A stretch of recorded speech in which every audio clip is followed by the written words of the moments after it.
আল্লাহ পাক রব্বুল আলামিন রাসূলুল্লাহ সাল্লাল্লাহু আলাইহি ওয়াসাল্লামকে সান্ত্বনা দেওয়ার লক্ষ্যে রাসূলুল্লাহ সাল্লাল্লাহু আলাইহি ওয়াসাল্লামকে বললেন ওমা আকসারুন নাস ওয়ালাউ হারাসতা বিমুমিন। অধিকাংশ মানুষ ঈমান আনবে না যদিও আপনারা চান, এটা আপনারা দ্বারা কখনো।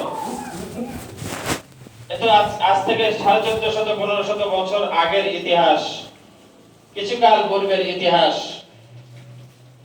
ইয়ামানের রাজধানীতে এক ব্যক্তি গিয়েছে, এক গ্রাম্য ব্যক্তি, বেদুইন ব্যক্তি। তবে তার মধ্যে একটা মূল্যবান বস্তু রয়েছে, ঈমান নামক বস্তু তার দিলের মধ্যে রয়েছে। তো শহরের মধ্যে সে গিয়েছে, শহরের বিভিন্ন হালচাল দেখতেছে, অবাক হচ্ছে, কখনো হাসতেছে, কখনো অবাক হচ্ছে, কখনো চিন্তায় পেরেশান হচ্ছে। এখন ইতিমধ্যে দেখা যায় একজন ইহুদি ব্যক্তি তার সামনে দিয়ে হেঁটে চলে যাচ্ছে। তো তার রীতিনীতি, তার চাল চলন, কথাবার্তা দেখে তার মধ্যে অনুভব হয়েছে এই ব্যক্তি তো ইসলাম বা মুসলমানের সাথে সম্পৃক্ত আছে বলে আমার কি নাই সন্দেহ হচ্ছে। আশপাশের লোকজনকে জিজ্ঞেস করলো ইনি কে। তখন আশপাশের লোকজন বলল ইনি একজন আহলে কিতাবী অর্থাৎ ইহুদি। তো ইহুদিদের একিন ও বিশ্বাস কি? তো তখন তাকে উত্তর দেওয়া হলো তারা এক আল্লাহতে বিশ্বাসী নয়। তাদের মধ্যে থেকে কেউ কেউ উযাইরকে আল্লাহর পুত্র বলে, কেউ কেউ হযরত ঈসা আলাইহিস সালামকে আল্লাহর পুত্র বলে স্বীকারোক্তি দেয়, কি তাকে মান্য করে। অর্থাৎ আল্লাহর পরেও আরেকজন খোদা তাদের জমিনে রয়েছে এই বিশ্বাস এটাই তারা কি করে দিলের মধ্যে রেখে দেয়, এই বিশ্বাস স্থাপন করে। এখন সে আফসোস করে বলতেছে ফামা লাহুম লা ইউমিনুন। আল্লাহ পাক রব্বুল আলামিনের এই আয়াত তার জবান দিয়ে বের হয়ে গিয়েছে। বর্তমান সময়েও মানুষ আল্লাহর উপরে ঈমান আনে না, এমন মানুষ এখনো দুনিয়াতে রয়েছে যারা আল্লাহকে বিশ্বাস করে না, আল্লাহর একত্ববোধকে স্বীকার করে না। আল্লাহ তাআলার যে আযাব গজবের ব্যাপারে তারা কি কত কিছুই না দেখতেছে, কত নতুন নব কি আবিষ্কৃত বস্তু তারা দেখতেছে, কত নতুন নতুন আল্লাহ তাআলার কি আযাব গজব তারা দেখতেছে।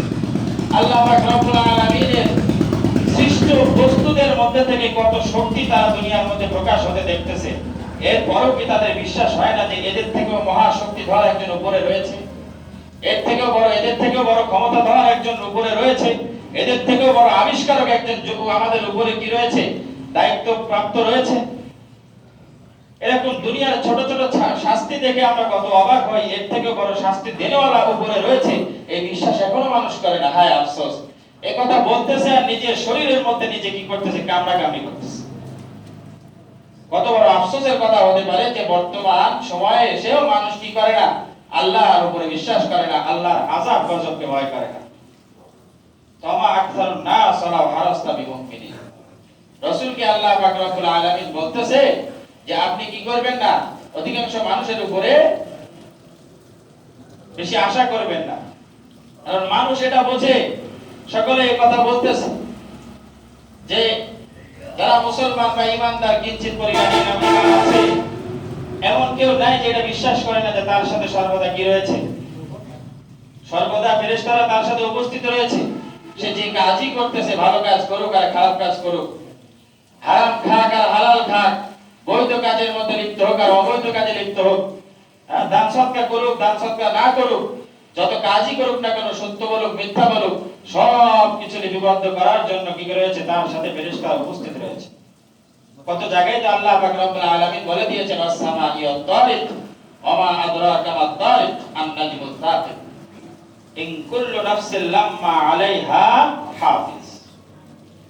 আল্লাহ পাক রব্বুল আলামিন তোমাদের সাথে যে সাক্ষী দেওয়া রয়েছে, তোমাদের যে কার্যকলাপ লিপিবদ্ধ করার জন্য তোমাদের সাথে সর্বদা বিরাজমান, আল্লাহ পাক রব্বুল আলামিন তোমাদের ভালো মন্দ তোমাদের সামনে উপস্থিত করবে কিয়ামত দিবসে। তোমরা কি করে এসেছো এটা ভিডিও চিত্র তোমাকে দেখানো হবে। এটা কখনো ভেবো না যে তোমাদের সাথে কেউ নাই, তোমাদেরকে কেউ দেখতেছে না। দিনের বেলা তুমি অন্যায় করতে পারতেছ না, মানুষ দেখলে তোমার ইজ্জত চলে যাবে, সম্মান চলে যাবে, তুমি ইজ্জত হারা হয়ে যাবে। তুমি রাতের অন্ধকারে কি করতেছো, অন্যায় অপকর্মের মধ্যে লিপ্ত হচ্ছ। এটা ভেবো না যে তোমাকে আর কেউ দেখতেছে না। আসমানের কসম এবং কি কক্ষপথের কসম করে বলতেছে আল্লাহ পাক রব্বুল আলামিন, ওমা আদরাকা ওয়াত তারিক, আয় আমার নবী, আয় আমার হাবিব, আপনি তো আসমানকে, বড় আসমান দেখতে পাচ্ছেন, খুঁটিবিহীন আসমান আপনার মাথার উপরে, এটাকে বিশ্বাস করতেছেন। আর তারিক কাকে বলে, কক্ষপথ কাকে বলে, এটা কি আপনি জানেন? আদরাকা ওয়াত তারিক, আপনি কি জানেন কক্ষপথ কাকে বলে? আন-নাজমুস সাকিব, আন-নাজমুস সাকিব, প্রজ্বলিত নক্ষত্র রাজি। এমন কোন নক্ষত্র আছে যেটা জ্বলে না? বলেন তো, এমন কোন নক্ষত্র আছে যেটা জ্বলে না? প্রত্যেকটা নক্ষত্রই তো কি প্রজ্বলিত, আলোকময়, আলোকিত। তারপরেও আল্লাহ বিশেষ ভাবে প্রজ্বলিত নক্ষত্র রাজির কথা কেন বললো, এটা বোঝার জন্য আরেকটু ভালো করে আমরা একটু বর্তমান সময়ের প্রেক্ষাপটের দিকে হাঁটাহাঁটি করি।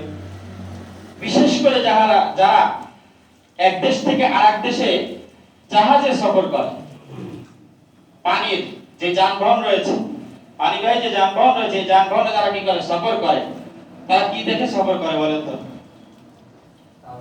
তারকারাজি দেখে সফর করে না? তারকারাজি দেখে দেখে তারা কি করে সফর করে। এখন যদি তারা প্রত্যেকটা তারকাকে কি করত, দেখে সফর করত, তাহলে সমুদ্রের মাঝখানে যখন তারা থাকতো, তারা কি কোনো নির্দিষ্ট পথ ধরে যেতে পারতো? শতকরা 100% সকলে কি হতো, পথস্খলিত হতো, পথ ভুলে ভিন্ন পথে চলে যায়। এরকমটা হতো নাকি?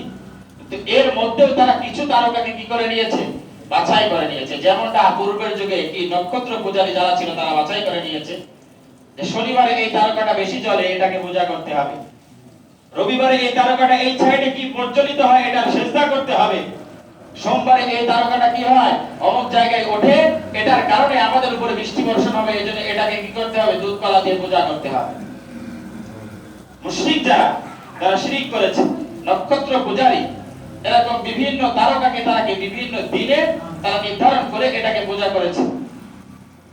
তো তারা পূজা করার জন্য তারকাকে নির্ধারণ করেছে। বর্তমানে এসে যারা জাহাজে চলমান কি সফর করতেছে, জাহাজের মধ্যে ভ্রমণ করতেছে, তারা এরকম তারকার মধ্যে দু একটা তারকাকে কি করে নিয়েছে, নির্ধারিত করে নিয়েছে, বাছাই করে নিয়েছে যে রাতের অন্ধকারে এই তারকা আমাদেরকে কি করবে, সকল প্রজ্বলিত তারকা আমাদেরকে পথ দেখাবে না, এই তারকা, এই অমুক অমুক তারকা আমাদেরকে পথ দেখাবে। অমুক তারকাটা উত্তর দিকে ওঠে, অমুক তারকাটা দক্ষিণে ওঠে, অমুক তারকাটা পূর্বে বা পশ্চিমে। তো আমরা যেদিকে যাব এই তারকা ধরে আমাদেরকে যেতে হবে। যেহেতু সমতল, এই সমুদ্রের মধ্যে আমরা কি করব, চলমান থাকবো। এই তারকা ধরে যদি আমরা যেতে পারি, তাহলে রাতের অন্ধকারে আমরা পথ ভোলা হব না, সঠিক পথের দিকে অগ্রসর হব। তো আল্লাহ পাক যে কথা বলতেছিলাম, আল্লাহ পাক রব্বুল আলামিন আন-নাজমুস সাকিব, যে সাকিব প্রজ্বলিত তারকার কসম শপথ আল্লাহ পাক রব্বুল আলামিন পুনরায় রাসূলুল্লাহ সাল্লাল্লাহু আলাইহি ওয়াসাল্লামকে বলে দিলেন। এইজন্যই বলে দিলেন যে তারকা রাজি তো অসংখ্য অগণিত, যেটা গণনা করে কখনো দুনিয়ার মানুষ শেষ করতে পারবে না।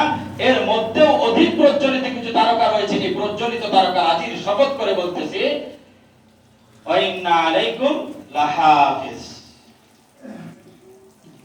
ওয়া ইন্না আলাইকুম লাহাফিজ, তোমাদের প্রত্যেকের সাথে আল্লাহ পাক রব্বুল আলামিন একজন করে কি করেছেন, সংরক্ষণকারীকে তোমাদের সাথে নির্ধারিত করে দিয়েছে, যে সংরক্ষকগুলো তোমাদের খারাপ ভালো মন্দ, হাসি ঠাট্টা, উষা বসা, চলন বলন, পতন উতন, পটন পাটন যা কিছু রয়েছে সব কিছুকে লিপিবদ্ধ করে আমি আল্লাহ পাক রব্বুল আলামিনের সামনে উপস্থিত করবে। কিরামান কাতিবিন ইয়ালামুনা মা তাফআলুন ইন্নাল আবরারা লাফি নাঈমি ওয়া ইন্নাল ফুজ্জারা লাফি জাহিম ইয়াসলাউনাহা ইয়াওমাদ-দ্দীন ওয়া মা হুম আনহা বিগাইবিন ওয়া মা আদরাকা মা ইয়াউমুদ-দ্দীন সুম্মা মা আদরাকা মা ইয়াউমুদ-দ্দীন ইয়াওমা লা তামলিকু নাফসুন লিনাফসিন শাইআ ওয়াল আমরু ইয়াওমা ইযিন লিল্লাহ। আল্লাহ পাক রব্বুল আলামিন বলে দিয়েছে কিরামান কাতিবিন। এখানে একটা আমরা শব্দের গত দিক থেকে ভুল করে থাকি। অনেকে বলে থাকি কিরামান কাতিবিন দুইটা ফেরেশতার নাম, এটা ভুল, স্পষ্ট ভুল। অনেকের মধ্যে এই ধারণা বিদ্যমান হয়ে গিয়েছে কিরামান কাতিবিন, এটা ভুল, যে দুইজন ফেরেশতার নাম। কিরামান কাতিবিন সম্মানিত কি কাতিব, কাতিবগণ, শাব্দিক অর্থতেই ভুল। কিরামান আর কাতিবিন দুইটা ফেরেশতার নাম নয়, সম্মানিত লেখকগণের কথা বলেছেন আল্লাহ পাক রব্বুল আলামিন। তার মানে বোঝা গেল একাধিক লেখক হতে পারে, প্রত্যেক ব্যক্তির জন্য একক একক কি ভিন্ন ভিন্ন লেখক হতে পারে। একটা লেখকদের দল, সম্মানিত একটা দল, যাদের দায়িত্ব সারাদিন কি করবে, মানুষের কর্মগুলো যে কার্যকলাপগুলো আছে এগুলাকে তারা কি করবে, লিপিবদ্ধ করবে। তো কিরামান কাতিবিন, এটা যদি কেউ বলে কিরামান এক ফেরেশতা আর কাতিবিন আরেক ফেরেশতা, এটা ভুল। কাতিবুন শব্দটা কি বহুবচন শব্দ, এক বচন শব্দ হলো কাতিব। কাতিবুন এক বচন শব্দ, কাতিবান দ্বিবচন, কাতিবুন বহুবচন। কিরামান কাতিবিন এখানে কি হয়েছে, মাফউলের কারণে যে কি নসবের হালত হয়েছে, এই নসবের হালতের কারণে কাতিবিন হয়। কাতিবুনের জায়গায় কাতিবিন, এটা ইরাবের ব্যাকরণের কারণে কাতিবিন হয়েছে। আসলে শব্দটা ছিল কিরামান কাতিবুনা, কাতিবুনা কিরামান শব্দটা ছিল। কিরামান কাতিবিন, সম্মানিত লেখকগণ তোমাদের সাথে উপস্থিত রয়েছে, ইয়ালামুনা মা তাফআলুন, তোমরা যা কিছু করো না কেন বান্দা, যা কিছু করো, মা তাফআলুন, তোমরা যা কিছু করো তা সব কিছুই জানে। ইন্নাল আবরার লাফি নাঈম, এই যে জানার কি ফলাফল নেই? তারা যে জানতেছে তোমরা কি করতেছো না করতেছো, কোথায় কোন অন্যায় করতেছো, রাতের অন্ধকারে কোথায় কার কি অন্যায় অবিচার করতেছো, কিভাবে চুরি চামারি করতেছো, মানুষকে কিভাবে ধোঁকা দিচ্ছ, কেমনে ধোঁকা দিচ্ছ। ধোঁকা দেওয়ার কত সিস্টেম, এখন তো ইন্টারনেটের জামানা, কত সিস্টেম চলে আসছে না, দেখা যায় যে ডিজিটাল যে পাল্লা রয়েছে, পাল্লা সেদিনকে একটা সিস্টেম দেখলাম, পলিথিনটা সুন্দর করে জড়ায় রাখে, রাখে এদিক থেকে টান দিলে পারে কি 200 গ্রাম 2 কেজি হয়ে যাচ্ছে, 500 গ্রাম 700 গ্রাম হয়ে যাচ্ছে। আর যদি সরাসরি রাখে এটা সঠিক মাপ হচ্ছে। এই যে ধোঁকাগুলা, এই ধোঁকাগুলা কি কম মেধা লেগেছে বলেন তা বের করতে? কম মেধা ব্যয় করা লেগেছে? কম মেধা তা ব্যয় করতে হয় নাই যে এভাবে ঠিকই পলিথিনের উপর দিয়ে এভাবে টান দিয়ে রাখলে পারে কি 200 গ্রাম 500 গ্রাম বাস। এরকম কত ধরনের আমি আপনি কি করতেছি, ধোঁকার মধ্যে লিপ্ত রয়েছে। 5 লক্ষ টাকা ব্যাংকে রাখতে গিয়েছে, 5 লক্ষ টাকার মধ্যে 5টা নোট জাল ঢুকিয়ে দিয়েছে, 5টা গেলেই তো 2500 আমার, 5টা গেলেই কি 2500 আমার, ছিঁড়া টাকাগুলো বেঁচে বেঁচে ভিতরে রেখে দেয়। এটা কি ইসলামের কি দিক নির্দেশনা এভাবে দেয়া? তোমার যেটা অচল সেটাকে কি করে দাও, বর্ণনা করে দাও। ধান চাউল বিক্রি করতেছে, মাঝখানে সব কালো চাউলের খুদ দিয়ে ভরপুর করে রাখতেছে, উপরে ফ্রেশ চাল, প্রসেস করা চাল, নিচেও প্রসেস করা চাল, মাঝখানে খুদে ভরপুর, কালো চালে ভরপুর, পাথর ধোয়া না পারলে রাস্তার মাটি দাও। আমি যখন দিনাজপুরে ছিলাম, এখানকার একটা ইতিহাস শুনলাম। যখন আমি দিনাজপুরে 1 বছর খেদমত করেছি, ওখানে আমি শিক্ষা সচিব ছিলাম, দিনাজপুর শহর কুলহাটি। তো এই দিনাজপুর শহরে অধিকাংশ যারা ধনী, ওই সময় যারা ধনী, অধিকাংশ ধনী হওয়ার ইতিহাস শুনলাম। কি ইতিহাস? এখন তো হাজার হাজার সব অটো মিলের মালিক দিনাজপুর শহরে আসে। দিনাজপুর কুলহাট হামজাপুরে ছিলাম। হ্যাঁ হ্যাঁ, আমি হামজাপুর মাদ্রাসায় ছিলাম, ওখানে শিক্ষা সচিবের দায়িত্বে ছিলাম।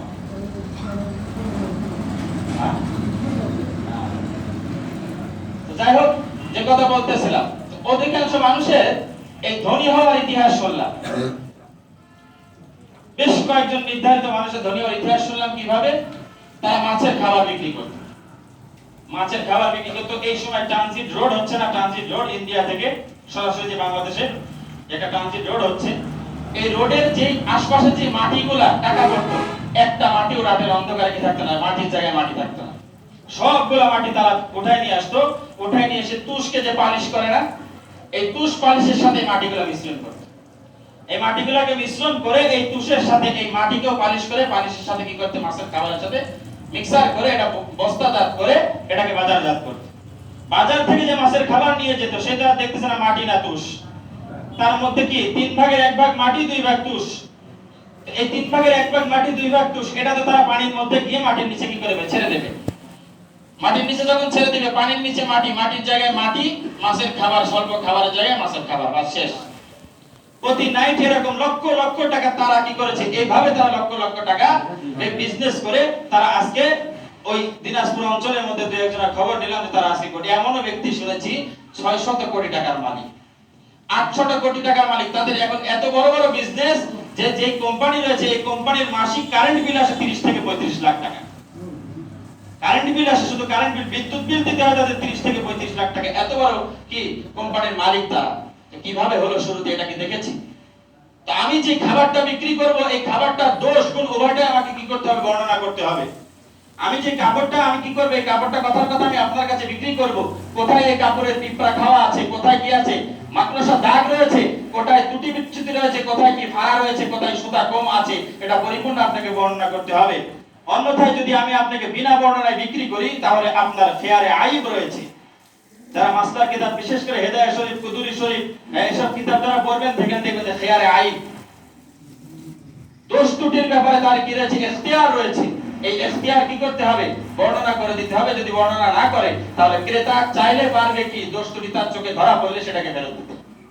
এক বস্তা বসে চাউল আমি নিয়ে আসলাম, মাঝখানে গিয়ে দেখি 3 কেজি খুদ, হ্যাঁ, আর 1/2 কেজি পাথর, আর রাস্তায় পুরানো খোয়া রয়েছে আরো 1 পোয়া, এই মোটামুটি 5 কেজি চলে গেল।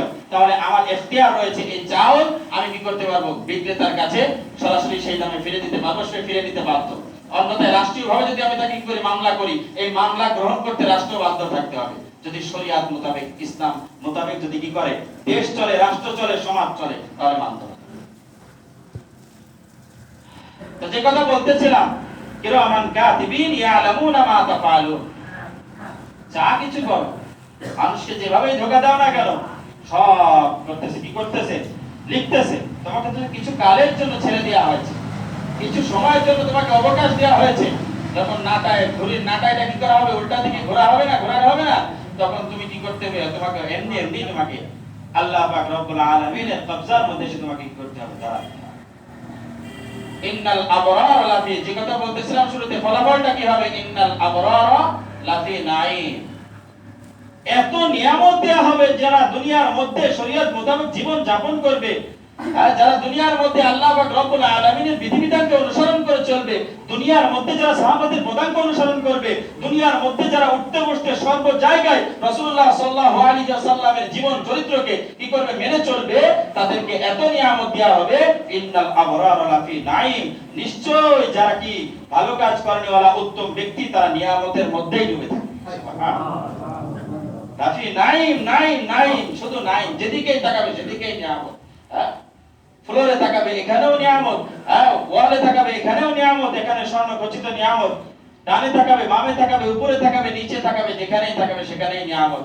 এমনটা তো হবে, তাদেরকে যে খাবারটা দেয়া হবে, তাদেরকে যে খাবারটা দেয়া হবে, রাসূলের হাদিস, বুখারী শরীফের হাদিস, একদা তাকে প্রশ্ন করা হয়েছে, আয় আল্লাহর হাবিব, কাফেরদের পক্ষ থেকে আপনি যদি 3টা প্রশ্নের উত্তর দিতে পারেন তাহলে আমরা মেনে নেব আপনি কি সত্য নবী, সত্য রাসূল। তার মধ্যে প্রথম প্রশ্ন ছিল যে আল্লাহ পাক রব্বুল আলামিন জান্নাতীদেরকে কোন জিনিস দ্বারা সর্বপ্রথম মেহমানদারি করে, কোন জিনিস দ্বারা সর্বপ্রথম মেহমানদারি করে। আল্লাহ পাক রব্বুল আলামিনের হাবিব সাল্লাল্লাহু আলাইহি ওয়াসাল্লাম তিনি উত্তর দিলেন, আল্লাহ পাক রব্বুল আলামিন জান্নাতীদেরকে সর্বপ্রথম মাছের কলিজা ভুনা দ্বারা কি করবে, আল্লাহ পাক রব্বুল আলামিন তাদেরকে মেহমানদারি করবে। হ্যাঁ, মাছের কলিজা, মাছের কলিজা জমানো কি এতই সস্তা ব্যাপার? দামি দামি মাছের একটা ইলিশ মাছ কিনতে গেলে এখন 1 মাস কম খাইতে হয়, এক বেলা করে কম খাইতে হয়। কি 1.5 কেজির উপর গেলে 2400-2500 টাকা কেজি, আর যদি 1 কেজি সোয়া কেজি হয় তাহলে 12 থেকে 1600 টাকা কেজিতে আপনাকে কিনতে হবে। সেই ইলিশ মাছ কিনবেন, তারপরে না কলিজা বের করবেন, তারপরে না কলিজা বের করবেন। ইলিশ মাছটা কিনবেন, তারপরে না কলিজার ব্যবস্থাপনা করতে হবে। একটা ইলিশ মাছের মধ্যে কতটুকু কলিজা পাবেন? পরিবারে যদি সদস্য 10 জন হয়, পরিবারে যদি সদস্য কি হয় 10 জন হয়, তাহলে তো কলিজা দূরে থাক, ডিম নিয়ে টানাটানি লাগবে, লাস্টে কাটাও পাবেন না, লেজের কাটাটাও পাওয়া কঠিন। তখন কি করতে হবে, কলা দিয়ে রান্না করেছেন, ওই কলাটাই খেতে হবে। কি করতে হবে, ওই আমার একটা গল্প মনে পড়লো, এক ব্যক্তি গিয়েছে কি হোটেলের মধ্যে গিয়েছে, এখন বেচারা দরিদ্র মানুষ, বাড়ি থেকে রুটি নিয়ে সারাদিন কাজ করেছে, কাজ করার পর এখন তরকারি নিয়ে যাবে, তরকারি কেনার মতো সাধ্য তার নেই। কারণ হোটেলের মধ্যে গিয়ে সে কি করতেছে, হোটেলের মধ্যে গিয়ে সে ওই একটা করে তরকারি দেখতেছে আর একটু করে রুটি ছিঁড়ে ছিঁড়ে খাচ্ছে, তরকারির দিকে তাকাচ্ছে, তরকারি কিন্তু ধরতেছে না, ছুটছে না, সে একটু করে রুটি ছিঁড়ে খাচ্ছে আর তরকারি দেখতেছে, আর একটা দেখতেছে আর একটু করে ছিঁড়ে খাচ্ছে। এভাবে খাওয়ার পরে সে পানি খেয়ে বের হয়ে আসতেছে, হোটেল ম্যানেজার তাকে কি করতে পাকড়াও করেছে, এবারে খানার বিল দিয়ে দাও। কেন ভাই আপনাকে খানার বিল দেবো আমি, কেন খানার বিল দেবো আমি আপনাকে? তো বলতেছে তুই যে তরকারি দেখে দেখে রুটি খাইলি, তরকারি বিল দিতে হবে না। এখন তো বেচারা পড়ে গেছে মহাবিপাকে, একে তো মূর্খ মানুষ, দরিদ্র মানুষ কোথায় করবে, আর গরিবের পক্ষে তো কেউ থাকে না। কি গরিবের পক্ষে কেউ থাকে না, বিচার গরিবের পক্ষে চলে গিয়েছে, পকেট থেকে পিছন থেকে একটা বেঞ্চনে সিগারেট ঢোকাই দিয়েছে, চাচা একটা ঘষা খাইছে না, এই যারা বিচারা আছে, আরো কথা আছে, হ্যাঁ আরো কথা আছে। চেয়ারম্যানের বেটা নারকেল চুরি করছে, বিচারটা কেমন দেখেন, নারকেল চুরি করছে, এখন 3 জন চুরি করছে, তার মধ্যে একজন রয়েছে চেয়ারম্যানের বেটা। এখন বিচার বসেছে, বিচারের কি বিপক্ষে চলে গিয়েছে, সব বিচারের বিপক্ষে। এখন চেয়ারম্যান তো মহাবিপক্ষে, আমি চেয়ারম্যান, আমার বেটা যদি চোরের নাম নেয় তাহলে তো মহাবিপদ, আমার বেটা যদি চোর হয়ে যায়। এখন খুঁজে খুঁজে চিন্তা ভাবনা করে বলতে, যখন বিচার শেষ তখন বলতে যারা কথা আছে, এই কার নারকেল চুরি করছে রে, কয় আমার নারকেল চুরি করছে। তো নারকেল পাকা না ঝুনা? তো নারিকেল পাকা না সোনা, কয় আমার নারিকেল পাকিয়ে ঝুনঝুনি হয়ে গেছে, একদম ঝুনা নারিকেল। বলতেছে ঝুনা নারিকেলের কোনো গুণা নেই, যা বিচার শেষ। ঝুনা নারিকেলে কি নেই? কোনো গুণা নেই। তো বিচারটা এমনই হয়, বেঞ্চন যদি পিছন দিকে একটা ঘষা খাইছে, বাস তারা বিচারে কথা অন্যটা আছে, কথা একটাই বউ আগেরটাই। বিচার যাই হোক, তাল গাছ আমার কথা আছে না, মুরব্বীদের কথা অনেক দামি দামি কথা, অনেক দাম এই কথাগুলা। এগুলাকে ধরে রাখবেন, একটা একটা কথা আপনার জীবনের পথ প্রদর্শক হিসাবে কাজ করবে, পথ প্রদর্শক হিসাবে কাজ করবে। কি কথা বলতেছিলাম? তরকারি শুকে শুকে কি করে রুটি খেয়েছে, রুটির বিল দিবে না। এখন বেচারা হাউদাস হাওমাও করে কাঁদতেছে, কি করবে কি করবে। এখন একজন বিচক্ষণ ব্যক্তি তার পাশে বসে রয়েছে, সে অগ্রসর হয়েছে, ভাই কি হয়েছে? বলতেছে, ভাই আমি গরিব মানুষ, বাড়িতে তরকারি রান্না করবো এই সাধ্য আমার নেই, এই সাধ্য কি নাই আমার নেই, এখন কি করব? এই হোটেলে এসে আমি তরকারি কি করেছি, তরকারি দেখেছি আর আমি রুটি খেয়েছি, আমার এক ওস্তাদ ছিল, দাদা হুজুর বলতাম, তৎকালীন জামানায় দারুল উলুম দেওবন্দে 1 নম্বর ছাত্র ছিল। আল্লাহ পাক রব্বুল আলামিন তাকে ফিকার এত জ্ঞান দিয়েছে, যেন চলমান কি একটা ফিকার কিতাব চলতেছে, ফতোয়ার কিতাব হাঁটতেছে চলমান, এত জ্ঞান দিয়েছে। তো উনি কি করতো, মাদ্রাসা থেকে যে স্পেশাল উস্তাদদেরকে দেয়া হতো, উনি কি করতেন, ডিম হোক মাছ হোক গোশত হোক, খানার শুরুতে এইগুলাকে সর্বপ্রথম খায় নিত, সর্বপ্রথম খাইতো, খাওয়ার পরে চোখ বন্ধ করে খায়, বাকি খাবারটা গোশত মাছ শেষ, খাওয়ার পরে চোখ বন্ধ করে খায়। তো তাকে জিজ্ঞেস করা হয়েছে, দাদা আমরা দাদা বলে ডাকতেন, যেহেতু আমাদের উস্তাদদের উস্তাদ, রানিং উস্তাদদের উস্তাদ, তিনি অনেক প্রাক্তন সাবেক শিক্ষক। তো তখন বললাম যে দাদা আপনি এই তরকারি এই মাছ আর গোশত আগেই খায় নেন, ডিমটা আগেই খায় নেন, পরে চোখ বন্ধ করে খানা খান। আরে বলো বুঝিস না, প্রথমে মাছ আর গোশত বা ডিমটা খায় নেই, এরপরে চোখ বন্ধ করে খায়, আর এটা ভাবি প্রত্যেক লোকমাতে আমার গোশত যাচ্ছে, ভাত নয়, প্রত্যেক লোকমাতে কি যাচ্ছে, গোশত যাচ্ছে, মাছ যাচ্ছে। এগুলা তো বোঝার বিষয় আছে। তো তরকারি শুকে শুকে রুটি খেয়ে যে বেচারা বিপদে পড়েছে, এখন তাকে কি করা হয়েছে, পাকড়াও করা হয়েছে। তখন বলতে, ভাই কি হয়েছে? তরকারি সে খায়নি, ঠিক আছে, তরকারি শুকলো কেন, সে তরকারি শুকে শুকে রুটি খায় কেন? তাহলে কি করতে হবে, এখন তরকারি বিল দিতে হবে, যতগুলো তরকারি সে কি করেছে, গ্রান দিয়েছে। তখন সে কি করেছে, আপনার কাছে আর রুটি নাই, বলতেছে ভাই পুটলার মধ্যে আরো রুটি রয়েছে, কিন্তু গলা দিয়ে নামতেছে, যে একটা রুটি বের করে ম্যানেজারের সামনে এরকম করে ঘোরাচ্ছে, এরকম করে ঘোরাচ্ছে, ঘোরানোর পরে আবার রুটিওয়ালাকে রুটি ফেরত দিয়েছে। কেন ভাই বিল দেন না? সে যেরকম তরকারি শুকে শুকে রুটি খেয়েছে, তুমি রুটি শুকে শুকে কি করো, তোমার তরকারির দাম নিয়ে নাও। ইনসাফ ভিত্তিক বিচার এটাই, এছাড়া কোনো বিচার নেই। তরকারি শুকে যদি রুটি খেয়েছে, গরিব মানুষ, তাকে কেউ কি করতেছে না, তার পক্ষ নিচ্ছে না, অতএব আমি কি করলাম, তার পক্ষ নিয়ে তোমাকে বিচার করলাম, তুমি রুটিটা শুকে শুকে কি করো, তোমার বিল পরিশোধ করে নাও, বেচারাকে যেতে দাও। হ্যাঁ, তো যে কথা বলতেছিলাম যে আল্লাহ পাক রব্বুল আলামিন সর্বপ্রথম ইলিশ মাছের কলিজা, পাঙ্গাস মাছের কলিজা, তিমি মাছের কলিজা, দামি দামি সামুদ্রিক মাছের যে কলিজা তোমাকে দেবে না, এই কলিজা জমা করতে বহুত তোমাকে তেল কাটি খরচ করতে হবে, 2-1টা তেল কাটি খরচের দ্বারা হবে না। তো সর্বপ্রথম কিসের দেবে, কলিজা ভুনা, মাছের কলিজা ভুনা। ইন্নাল আবরার লাফি নাঈম, নিয়ামতের মধ্যেই সে ডুবে থাকবে। গাছের গোড়া নিচে থাকে না, এখন গাছের গোড়াটা উপরে থাকবে।